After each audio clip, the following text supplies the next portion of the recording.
All right, time for Chapter 15 of Surprises According to Humphrey. Chapter 15, Suggestions and Surprises. That's what she said, Og, I told my froggy friend. She wondered if she really made a difference. Boing, boing, he said, sounding truly alarmed. I know, I answered. No matter how much I try to tell her that everybody appreciates her, she doesn't understand. Boing, boing, boing, boing, boing. At least Og seemed to get it. If there was just a way to tell her, to get all her students to thank her for all she's done, boy, would she be surprised. Og took a huge dive into his tank and splashed like crazy. I remember what Mr. Brisbane told me on the way to Maycrest Manor. He said they were having a surprise party and that I was the surprise. Og, we should give her a surprise party, I squeaked. I could just picture it. Og splashed like crazy. He wouldn't have any water if he kept that up. How could a tiny hamster and a small frog manage to throw a party? Well, we wouldn't have to give the party, I continued, if we could just suggest it to somebody like Aldo or a parent or Principal Morales. Og was silent. Maybe he was thinking. I was thinking too. I was thinking that Mrs. Wright said the principal had a suggestion box outside of his office. If I could just put a suggestion in that box, maybe he would give a surprise party for Mrs. Brisbane. I quickly told Og my idea. His response was quick. Boing, boing, boing, boing, boing, boing, boing. Great, I answered. All I have to do is write the suggestion down and take it to the office. The fact that my tiny writing was hard for humans to read, and the fact that I had no idea where the principal's office was, did not discourage me one bit. Now, I had a plan. I waited until Aldo had cleaned room 26 before starting on the note. I neatly chewed a piece of paper from my notebook and took out my small pencil. Then, in letters as big as I could make them, I wrote, Suggest, Mrs. B, 30 years, surprise party. Then I put the note in my mouth, opened the lock that doesn't lock, and hopped out of my cage. Wish me luck, Augie, I'm on my way, I announced. Boing, boing, and I knew that meant good luck. Then I began the longest and most dangerous journey of my little lifetime. Of course, the door to room 26 was shut. Aldo always closes and locks it when he leaves. How silly of me not to think about it. I'm not one to give up easily, so I examined the bottom of the door and saw there was a little narrow opening. It wasn't much, but hamsters are able to flatten themselves and slip through some very small spaces, so it was worth a try. Grasping the paper in my teeth, I hunkered down close to the floor and slid into the gap. I could feel the bottom of the door scraping my back, but I didn't mind because I'd made it. It was dark out in the hallway and eerily quiet. Now I faced another obstacle. Which way was the principal's office? I figured it was near the front door, where I'd been carried in so many times. But the cage was always so thumpy and bumpy, it was hard to see where I was going. I rushed past the side door to the playground. I certainly did not want to go out there at night. There was some low light in the hall, which made it even creepier than if it had been completely dark. The doors here looked like any other classrooms, except for a small door that had a sign reading custodian over it. Aldo has his own room at Longfellow School? Amazing! I noticed something else. A sound was following me. Crinkle, crinkle, crinkle, crinkle. I stopped for a second, and the sound stopped too. I crept forward. Crinkle, crinkle, crinkle, crinkle. The sound was back. I stopped again and looked over my shoulder and didn't see anything. No Aldo, no aliens, nobody at all. When I turned back, the piece of paper I was holding in my teeth brushed against the floor. Crinkle, crinkle, crinkle, crinkle. Oh, that was the sound. Thank goodness. I was following myself. I reminded myself to tell Og that part of the story when I got back. But first I had to find the suggestion box. I hurried down the hallway, glancing at each door, and then I looked straight ahead. There was the front door, and across from it was a big glass window and an even bigger door than the other rooms had. I moved closer and read the sign over it. Principal. Woohoo, I said to myself. I scurried as fast as I could toward that wonderful door. All I had to do was drop my note in the suggestion box and race back to room 26, and my scheme would be a complete success. I looked up at that big door, but there was no box in front of the principal's office. Nothing next to it either. It just wasn't there.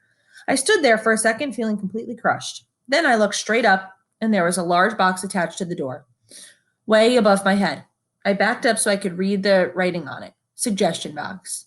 Well, that was great. I found it, but how was I supposed to get up there? I couldn't climb up the side of the doorway because it was completely smooth and there was nothing to hold on to. Even though I'm quite the acrobat, I certainly couldn't jump that high. I remembered once when Seth and Richie made little airplanes by folding pieces of paper and throwing them. I wish I'd paid more attention. I considered making an airplane out of my suggestion, but I couldn't figure out how to sail it up to the box.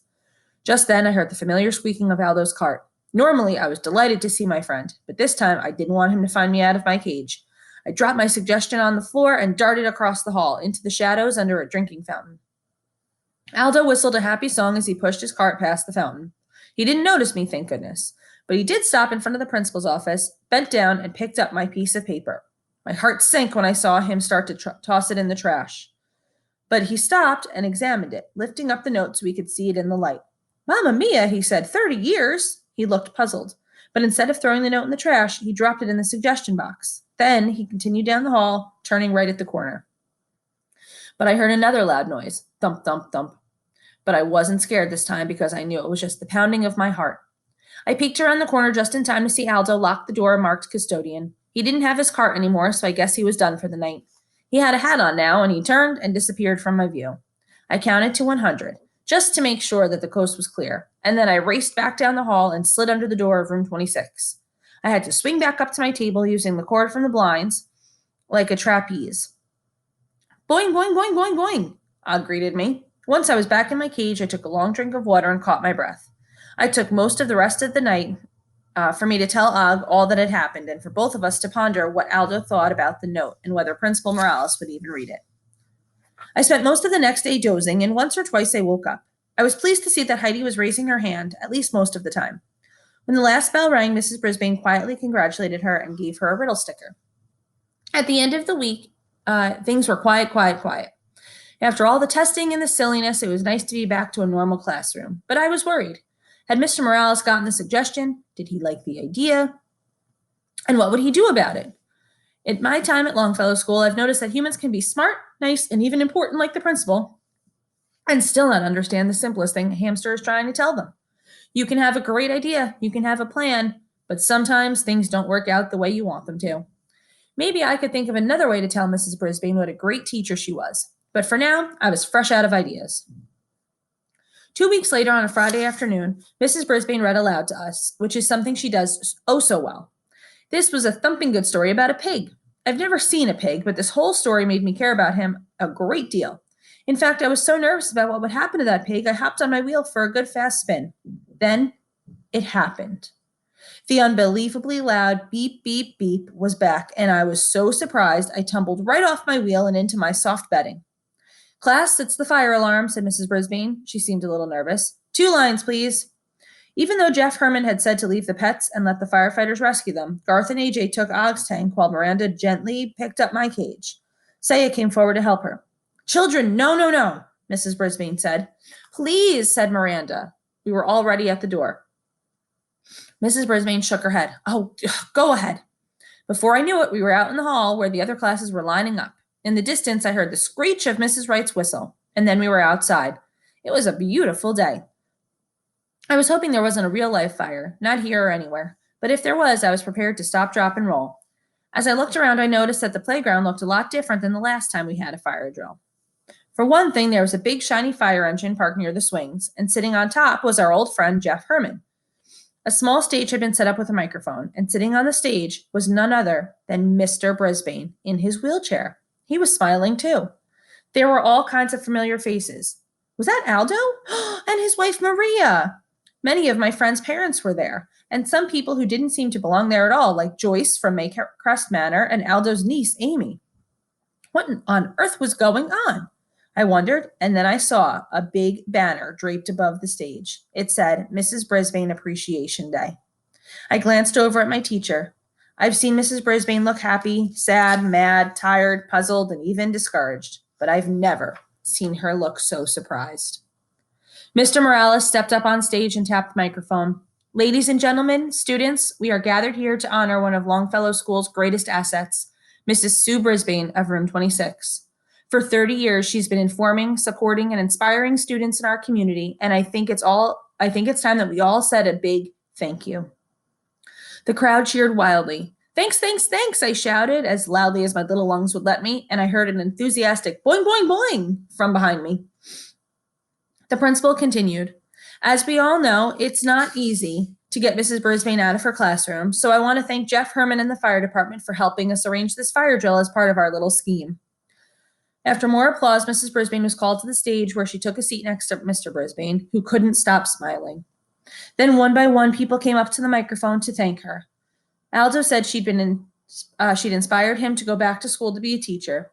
Amy said she'd inspired her to become a doctor. Joyce said Mrs. Brisbane had realized her son had a hearing problem and got him help.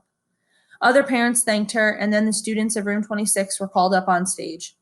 Miranda brought me right along, and Richie and Kirk brought Og too. Mrs. Wright stood in front of the stage and blew her whistle, of course. Garth started strumming his guitar. Where did that come from? And then my friend began to sing a song that sounded like Yankee Doodle, but with different words. Mrs. Brisbane came to town to teach us to be smarter. When we tried to goof around, she made us work much harder. Mrs. Brisbane, keep it up. You are oh so handy. Keep on teaching kids like us, and we will all be dandy. Mrs. Brisbane taught us well, starting in September. We have learned so much from her, and we will all remember. Mrs. Brisbane, thanks a lot. We will not forget you. Don't stop helping kids like us, for we will never let you.